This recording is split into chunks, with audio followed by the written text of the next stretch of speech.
Good morning, everyone. This is Alan Davis, and today I'm going to walk you through my live music setup. I'm going to give just a basic walkthrough. All of these instruments have very detailed walkthroughs on YouTube, so if there's anything you're particularly interested in, I can guide you to a good video for it. Anyway, let's get started. The first thing I'm going to start down here. I have a Arturia key step.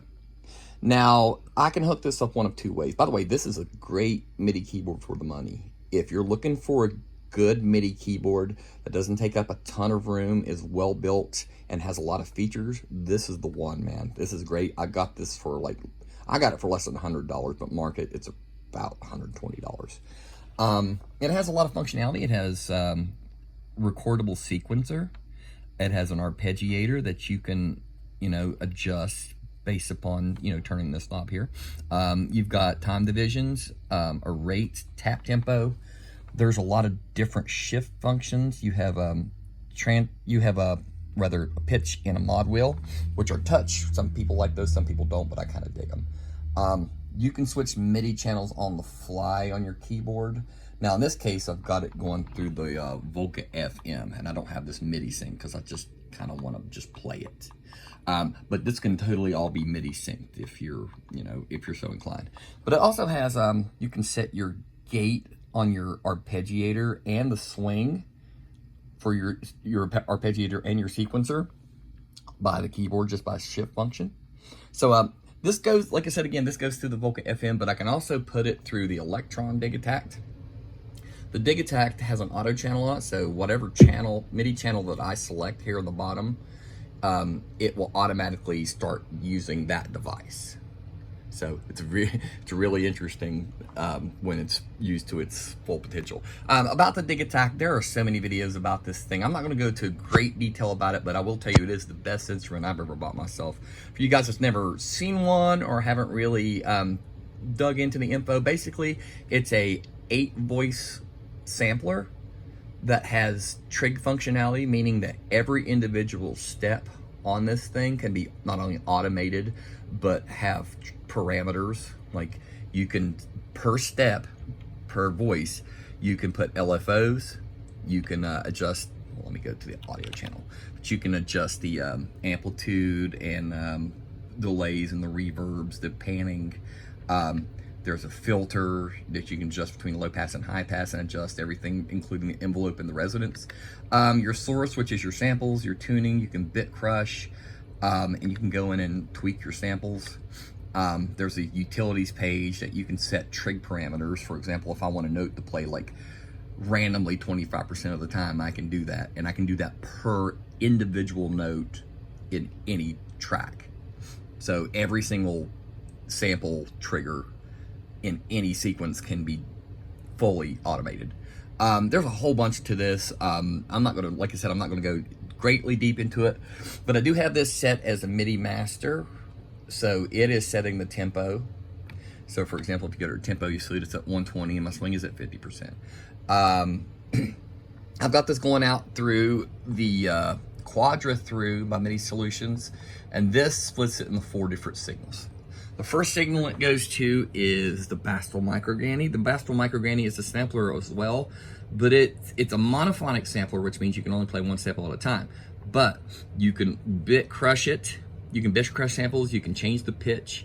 It has a granular delay in it that you can set with, when you sync it up with MIDI, you can set it to do different rates, and you can have the delay grains move forwards or backwards. And you can have them do that randomly, and you can set the length of your sample, where you want it to start and where you want it to end.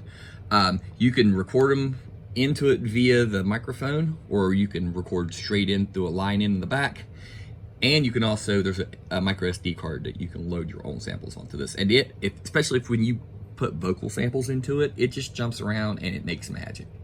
I got this for way less than $100, but generally you're looking at about, brand new, there's about $200 or so.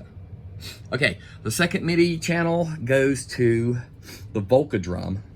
The Volca drum is a lot like the Digitakt. It doesn't do samples. It's a drum synthesis machine, but it has the trig parameter locks, and it has motion recording capabilities just like the Digitakt does. It's a lot of fun. You can get these used for well less than $100 if you're vigilant. Brand new, they're about $149. And this is MIDI sync, and it's also transport sync. So when I start this will automatically start. And if I don't want it to do that, I can just turn the volume down and fade it in whenever. But this thing's a lot of fun. It has a waveguide delay system that is kooky to say the least, but it sounds really good. And there's a lot of parameters here you can adjust. I've got the third MIDI channel going to the Kaoss Pad, Chord Kaoss Pad. The Kaoss Pad is a 4-channel sampler and also does effects with an XY pad. So for example, if I want to play the Volca drum, right now I have the Volca drum running through it. So if I play the Volca drum, right now I have it set on the granulizer, which lets me granulize it. I mean, you can do filters.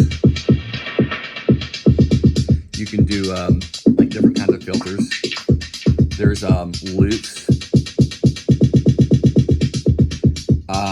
This thing has so many different effects. And you can adjust all the levels of everything. You can record samples and it'll MIDI sync up to 16 measures. And you can also resample it too, so you can sample the effects into the loop. And this goes out to the mixer. This thing's pretty intense. It's a lot of fun. I would recommend, if you don't have one of these, buy one. You can get these used for like $120. And especially DJ sets, they can be a lot of fun if you can get it to, beats per minute. And you don't have to use MIDI with this. It'll sense your beats per minute, or you can set the beats per minute as well. So it's a lot of fun. I have a blast with this thing. I've had it for years. I have the Volca FM as well. This is not MIDI sync, although it can be. I can sequence this from the Digitakt if I so wish, because it has MIDI channels, 8 MIDI channels that can sequence 8 different pieces of gear if I wanted to. But Volca FM is basically a Yamaha DX7 FM synthesizer in a small package. I'll turn this off for a second. But FM synthesis is unlike subtractive synthesis. I don't know, a lot of you guys know about FM synthesis, but you can actually go in here and adjust all the different parameters. Like if I hit edit, I can go in and turn the operators on and off and adjust things like the modulation and the carrier signals and things like that. So you can do all that on board. There's also an online editor for this now. And it's a lot of fun. It does sequencing as well. It does, if you hit record and you start twisting knobs, you can actually record the motions. You can record the velocity and the pitch changes into the sequence just by hitting record, and it'll remember those things and play them back for you. So that's what I have there. I also have the Teenage Engineering Pocket Operator 33. It is a sampler as well. It's a lot of fun. I don't have it hooked up at the moment, but I can hook it up via sync to either one of these devices, and it'll play along with the beats per minute as well, whatever that might be. But it's a sampler. It has a microphone built into it. It has line in and it has line out. And it sounds incredible for the size. And it's a lot of fun. It has a built-in sequencer. It has built-in trig functionality, just like the Digitakt and the Volca drum and the Volca FM. So it means you can tweak your filters and effects on the fly, and it'll record those changes. A lot of fun. You can pick these up for less than $100 if you keep your eyes open, and they run on 2 AA batteries. Next up, I have the Seymour Duncan Andromeda delay pedal. What I like about this pedal is it is MIDI syncable, so it will let my delays follow whatever BPM I'm running, and I can do it in subdivisions up to triplets. You can turn the feedback up to where it self-oscillates. I mean, you can turn this up to where it will damage your ears if you want to, but sorry about the hair on it. But it has a lot of different things you can adjust on it. It has a dynamic expression. It has presets, different delays that you can set, like reverse. You can do ping pong and things like that. Do your mixes, and you can set it to where the delay trails continue when you turn the pedal off, or you can have them cut off when you turn it off, either one you want. I also have this. This is not MIDI syncable at all. It's just a voice box from Electro Harmonix. This allows me to speak in or sing in chipmunk tones or deep voices, or I can do harmony, you know, if I have like a guitar or a keyboard running into it. I can do harmonies with myself, or I can do effects like unison.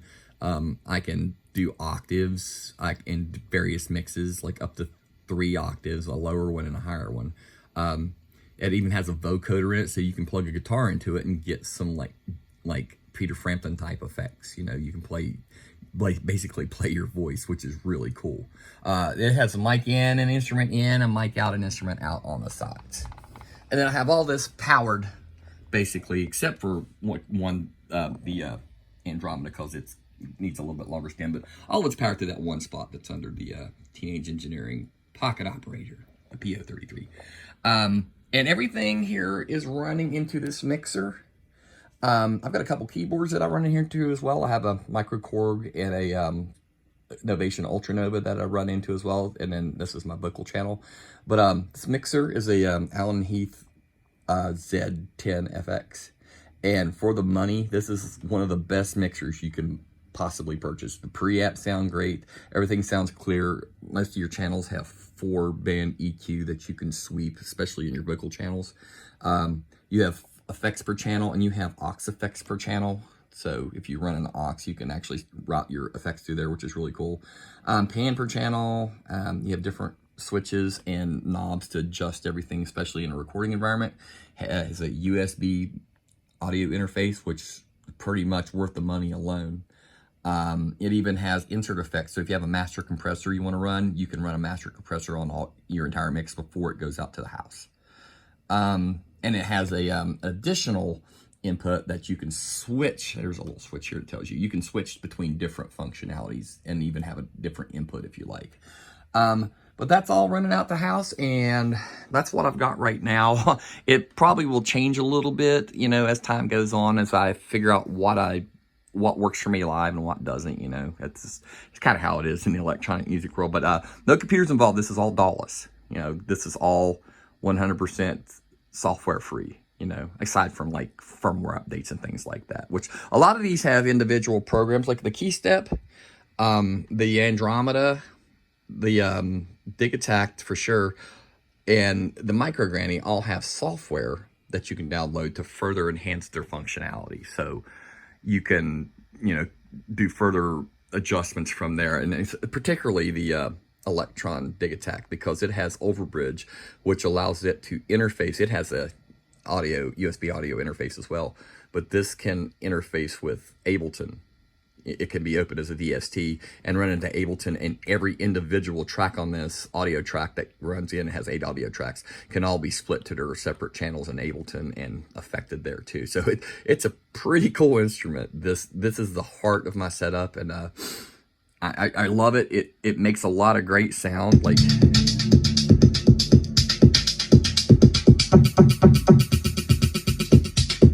I can do all sorts of stuff with it.